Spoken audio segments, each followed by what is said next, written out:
পশ্চিমবঙ্গ নির্বাচন 2026 কভারেজ দেখুন সবার আগে শুধুমাত্র 24/7 নিউজ বেঙ্গলে। উত্তরপ্রদেশের মুখ্যমন্ত্রী যোগী আদিত্যনাথের ধাঁচে এই রাজ্যেও বুলডোজার চালানোর হুঙ্কার দিচ্ছে বিজেপি নেতারা, যা রীতিমতো চাঞ্চল্য ছড়িয়েছে রাজনৈতিক মহলে।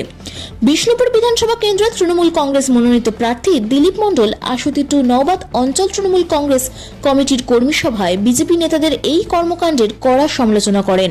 তিনি বলেন, উত্তরপ্রদেশে যেভাবে বুলডোজার দিয়ে সাধারণ মানুষের ঘরবাড়ি ভেঙে দেওয়া হয়েছে, বিজেপি নেতারা বাংলাতেও সেই একই পরিস্থিতি তৈরি করতে চাইছে। তৃণমূল সরকারও বুলডোজার ব্যবহার করে, তবে তা মানুষের ঘর ভাঙার জন্য নয়, বরং জনকল্যাণের জন্য। ওরা বুলডোজার নিয়ে এখানে মানুষের ক্ষতি করতে চাইছে। আমরা বুলডোজার দিয়ে রাস্তা এবং অন্যান্য সরকারি পরিকাঠামো উন্নয়ন করতে চাইছি। আমরা সাধারণ মানুষের পাশে থাকতে চাই। আসন্ন নির্বাচনকে সামনে রেখে ইভিএম এবং ভোট যন্ত্রে কারচুপির আশঙ্কা প্রকাশ করেছেন এই তৃণমূল নেতা। তিনি জানান, গত 2021 সালের বিধানসভা নির্বাচনে ইভিএম এর বোতামে কারচুপির খবর পাওয়া গিয়েছিল। এবার সেই বিষয়ে অতিরিক্ত সতর্কতা অবলম্বন করছে তার দল। Bureau report 24/7 news Bengal. এই পশ্চিমবঙ্গকে দখল করার জন্য যে কোনো ভাবে চক্রান্ত, যে কোনো রকম সব দিক দিয়ে চেষ্টা করে চলেছে। এসআইআর করলো, আজকে যখন সুপ্রিম কোর্ট জিজ্ঞাসা করেছে যে কোন স্টেটে তো অ্যাডজুডিকেশন বলে কোনো অপশন ছিল না, তাহলে আজকে পশ্চিমবঙ্গে কেন হলো? নির্বাচন কমিশন চুপ করে বসে আছে, কোনো উত্তর দিতে পারছে না। ভাবতে পারছেন যে পশ্চিমবঙ্গকে দখল করার সব রকম চেষ্টা চালিয়ে যাচ্ছে, তার বিরুদ্ধে আমাদের লড়াই।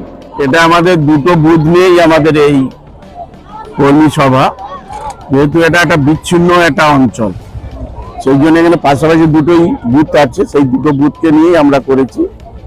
এবং আজকের এসে ভালো লাগছে, আমাদের মা বোনরা, আমাদের বয়োজ্যেষ্ঠরা, আরো যারা সহকর্মীরা, সহ যোদ্ধারা, তারা আজকের এসছেন। এসে তাদের কাছে আমরা বক্তব্য তুলে ধরলাম এবং তারা মানুষের কাছে গিয়ে আমাদের যে বার্তা, পার্টির যে আদর্শ, পার্টি যে সর্বদাই আমরা মানুষের পাশে থাকি, সেগুলো তারা যাতে তুলে ধরে এবং বিজেপি যে সমস্ত কিছু দেয়নি সেইগুলো কথা আমরা বলছি। তারা 3000 টাকা করে কথা বলছে তারা দেবে, কিন্তু আমরা দেখেছি যে দিল্লিতে 2500 করে টাকা দেবে বলে তারা এখনো পর্যন্ত 16 মাস হয়ে গেছে দেয়নি। মধ্যপ্রদেশে তারা বলেছিল 1000 টাকাটাকে 3000 করবে, দেখা গেল 1500 হয়েছে, 1000 থেকে 500 বাড়িয়েছে। দেখা গেল হরিয়ানাতে তারা বলেছিল 2100 টাকা করে দেবে, কিন্তু মাত্র 5 লক্ষ মানুষকে দিয়েছে। আজকের বিহারে 10,000 টাকা করে দিয়েছিল, কিন্তু এখন টাকা ফেরত চাইছে। সেই জায়গা থেকে যে কথাগুলো এরা বলছে, মানুষ বুঝে গেছে এরা ভাঁওতা দিচ্ছে। এর আগেও কথা রাখেনি, 2 কোটি ছেলের চাকরিও হয়নি, আর তারা যে 15 লক্ষ করে টাকা দেবে বলেছিল সে টাকাও ব্যাংকে অ্যাকাউন্টে কারোর আসেনি। আপনার মঞ্চের থেকে যে পঞ্চায়েত সমিতি বিডিও অফিস, সেটা চৌরাস্তায় আছে, খুব ছোট্ট জায়গা। সেইটা আমরা এখানে 4.5 বিঘে আমরা জায়গা আমরা পেয়ে গেছি। সেখানে হাফ জায়গা আমরা বিডিও অফিস, অন্যান্য যে সারাউন্ডিং যে অফিসগুলো সেগুলো আমরা করব। তার পাশে থানাটাকে নিয়ে আসার চেষ্টা করছি। একটা জায়গা দেওয়া হয়েছে, সেইটা আমরা চেঞ্জ করে এইটা থানা করতে চাই, তাহলে পাশাপাশি এক জায়গায় সব থাকবে। আর একটা প্রাথমিক স্বাস্থ্য কেন্দ্র, যেটা আমাদের সরসুনা ব্লক স্বাস্থ্য কেন্দ্র আছে, সেটাকে আমরা এখানে নিয়ে এসে অন্তত প্রাথমিক স্বাস্থ্য কেন্দ্র দিয়ে এখানকার মানুষের যাতে স্বাস্থ্য পরিষেবা ভালো থাকে তার ব্যবস্থা করা। ওদিকে আমরা একটা স্টেডিয়াম আমাদের করার ইচ্ছা আছে, আমাদের একটা কলেজ করার ইচ্ছা আছে সরকারি, আর 4 লেন করা, জোকার যে রাস্তাটা 4 লেন করা, একটা ইলেকট্রিক চুল্লি, ফায়ার ব্রিগেড আমরা করেছি, আমরা অডিটোরিয়াম হল করেছি আমতলায়, বাস টার্মিনাস করে দিয়েছি, বাইপাস একটা রাস্তা আমরা তৈরি করছি, এগুলো আমরা করেছি। ভবিষ্যতে এইগুলোই আমাদের মূল প্রয়োজন, যেগুলো সেগুলো আমরা বললাম। 21-এ তবু ওদের একটা জায়গা ছিল, কিছুটা একটা আবাস, কিন্তু এবারে যেভাবে তারা মানুষকে ক্ষুব্ধ করেছে, এসআইআর মাধ্যমে বাংলার বঞ্চিত করেছে, টাকা পয়সা 2 লক্ষ কোটি টাকা দেয়নি, রাস্তার টাকা, ঘরের টাকা থেকে আরম্ভ করে সমস্ত কিছু আটকে দিয়েছে, জলের টাকা দিচ্ছে না। এই জায়গা থেকে বাংলার মানুষ ক্ষিপ্ত এবং বাঙালির এটা অস্তিত্ব রক্ষার লড়াই। বাংলার মানুষরা যে বেঁচে ছিল সেটা ওরা দেখতে চাইছিল এসআইয়ের মাধ্যমে যে বাঙালি বেঁচে আছে কিনা। এটা আমাদের কাছে বিরাট আঘাত, এটা আমাদের সেন্টিমেন্ট। এই জায়গা থেকে মানুষ কিন্তু টোটালি ওদের বিপক্ষে আছে। নির্বাচন commissioner, police observer, military force, অন্যান্য কিছু সবকিছু দিয়ে ওরা চেষ্টা করছে, কিন্তু বাংলার মানুষের কাছে বোতাম আছে, বোতাম দিয়ে তারা তাদের প্রত্যুত্তর দিয়ে দেবে। উন্নয়ন এবং মানুষের পাশে থাকার একটা জায়গা।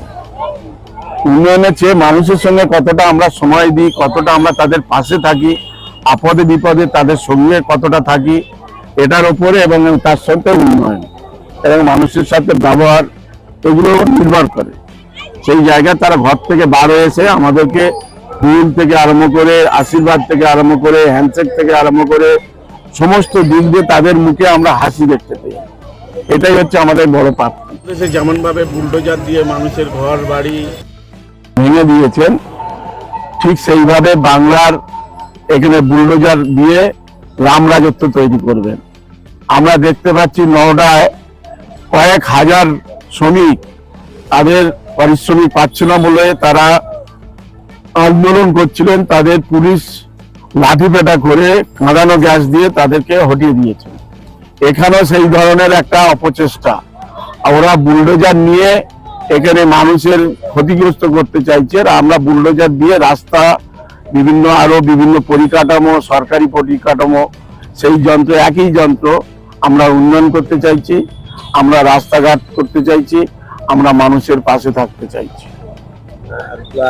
মানে গত 21 সালে একটা উঠেছিল যে বোতাম সিস্টেমে ওরা একটা কাজকার্য করে রেখেছে। এই বছর কি আপনারা এরকম কিছু মনে করেন? আমরা সব রকমের যে সমস্ত সন্দেহ আছে সমস্তগুলো আমাদের কর্মীদের বলে দেওয়া হচ্ছে, টোটাল চেক হবে এবং ভোটের দিন আধ ঘন্টা ছাড়া ছাড়া আমরা চেক করব। জয় বাংলা, জয় বাংলা, জয় মামাটি মানুষের জয়, জয় মামাটি মানুষের জয়, জয় মামাটি মানুষের জয়, জয় মামাটি মানুষের জয়, জয় বাংলার জয়, জয় বাংলার জয়। বাংলায় উঠেছে গর্জন, বিজেপির হবে বিসর্জন। জেলায় উঠছে সর্বত্র গর্জন, বিষ্ণুপুরের গর্জন, আশুতির গর্জন, নওগাঁদের গর্জন, বিসর্জন।